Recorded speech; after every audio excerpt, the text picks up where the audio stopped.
Seja bem-vindo a mais esse episódio do IDJF. Eu sou Gabriel Lopes Garcia e estou diretor de comunicação. Abordo um certo discurso anti-intelectual que existe no meio espírita brasileiro. O anti-intelectualismo é um movimento que tem aversão à intelectualidade em si, aos intelectuais e aos seus objetos de pesquisa. É um movimento que tem ganhado força nos últimos anos, planeta fora, por causa da ascensão de ideologias e práticas políticas de extrema direita. No meio espírita brasileiro, também podemos observar um certo discurso anti-intelectual que permeia certas falas, ideologias e práticas.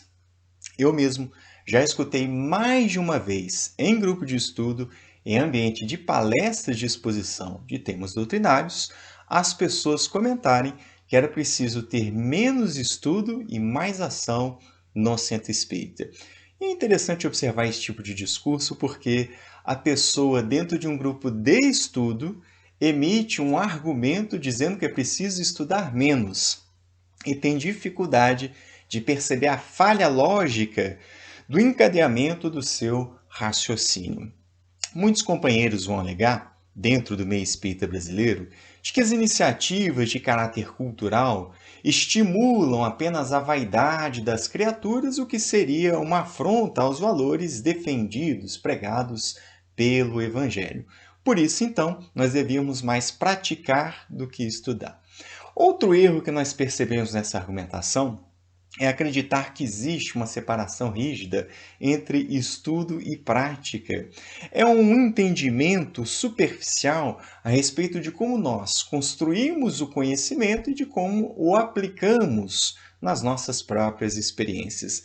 Na verdade, o tempo todo, as nossas ações estão orientadas pelas nossas ideologias. Sim, todo mundo está vinculado a alguns tipos de ideologias, mesmo que não perceba isso. Aliás, em alguns sujeitos, a ideologia que ele alimenta é de que não existe ideologia.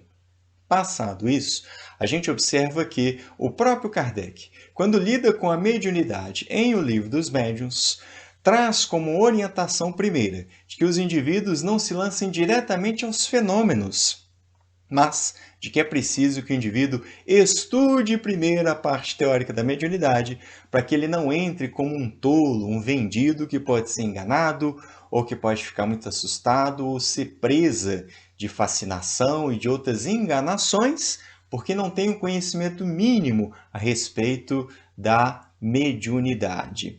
Portanto, essa parte teórica já é uma forma de agir no mundo. Estudar não é uma dimensão passiva, pelo contrário, estudar já é uma ação. Nós encontramos orientação em O Evangelho segundo o Espiritismo, resumindo o ideal para os espíritas, que é bastante difundido, que diz assim: Espíritas, amai-vos, eis o primeiro mandamento, instruí-vos, eis o segundo. Então a gente percebe na orientação dos espíritos a coerência de que o estudo ele anda junto com as práticas.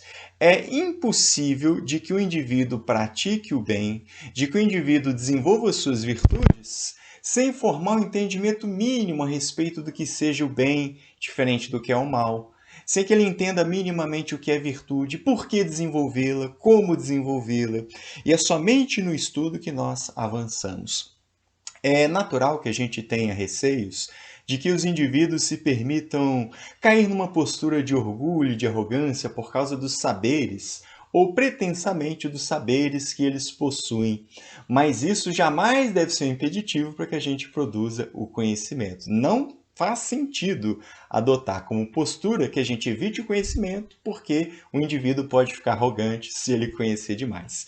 E nós vemos um outro problema ligado a isso no movimento espírita. A falta de estudo, que desenvolve no indivíduo a segurança de ter um conhecimento mínimo a respeito da doutrina, onde ele desenvolve especialmente também a criticidade, poder de argumentação, nos leva a perceber que há várias criaturas que agem no movimento espírita como verdadeiras sumidades. e que vão ostentar, por exemplo, um título acadêmico ou o enunciado da sua profissão como argumento de autoridade e tudo aquilo que ele fala é tratado como verdade. Pode ser médium, expositor, pode ser espírito, pode ser qualquer pessoa, desde que lhe seja atribuída uma autoridade. O indivíduo que não estuda, que não desenvolve a sua criticidade, aceita aquilo passivamente. Então nós temos a cultura de guru muito bem estabelecida no meio espírita brasileiro. Como combater isso? São vários caminhos, mas em todos eles, necessariamente, passam pelo indivíduo estudar o Espiritismo. Ignorância não é virtude, ignorância não é sinônimo de humildade. O grande filósofo Deolindo Amorim traz uma contribuição para a gente pensar a respeito desse tema. Ele diz assim, que a cultura bem orientada pressupõe o estudo, a crítica, a liberdade na permuta de opiniões e o debate franco acima das pessoas, que é exatamente o espírito do espiritismo elaborado por Kardec. Livre discussão das ideias, debate franco, questionando os espíritos. Vejam, esse é o espírito iluminista que está no cerne da doutrina espírita. É que muitas vezes é colocado de lado no meio espírita brasileiro por uma posição que é pieguista, que fala de evangelho como se fosse uma contraposição à cultura. E a gente percebe o contrário. Quanto mais o indivíduo sabe, efetivamente, mais humilde ele fica. A gente percebe isso nas grandes figuras que nos servem de referência.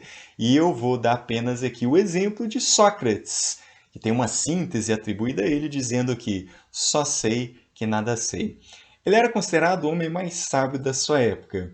E ele enuncia essa frase não como uma tiradinha, não como um jogo de palavras, mas com a lucidez de quem sabia que, como ele tinha dimensão da sua própria ignorância, isso o tornava bastante sábio.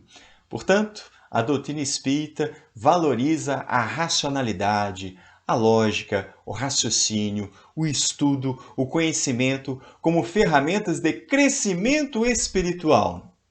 Humildade não é sinônimo de ignorância. O indivíduo que conhece não é sinônimo de indivíduo vaidoso. A vaidade é um defeito nosso que se manifesta independentemente do grau de conhecimento que nós temos a respeito de qualquer assunto nessa vida. Portanto, não depende do indivíduo conhecer ou não algum assunto. Fica o convite para reflexão, que a gente esteja muito atento a esse discurso anti-intelectualista que muitas vezes passa no meio espírita brasileiro como se isso fosse sinal de virtude, de sublimação, porque o indivíduo estaria então preocupado com as virtudes do Evangelho. As virtudes do Evangelho incluem necessariamente em sua base o tempo todo raciocínio, lógica, conhecimento. Não é por outro motivo que Allan Kardec, ao escrever o Evangelho segundo o Espiritismo, colocou logo na folha de rosto um raciocínio que ele desenvolve no meio da obra, de que a fé raciocinada pode encarar a razão face a face em todas as épocas da humanidade. É o meu recorte a respeito desse tema, desejo que seja útil para você, peço para curtir e compartilhar o nosso vídeo, nos ajudando a divulgar o Espiritismo. Se você é novo aqui no canal, aproveita, te inscreve, ativa o sininho das notificações e vai ficar por dentro de tudo que nós produzimos. É isso, pessoal. Forte abraço. Até a próxima.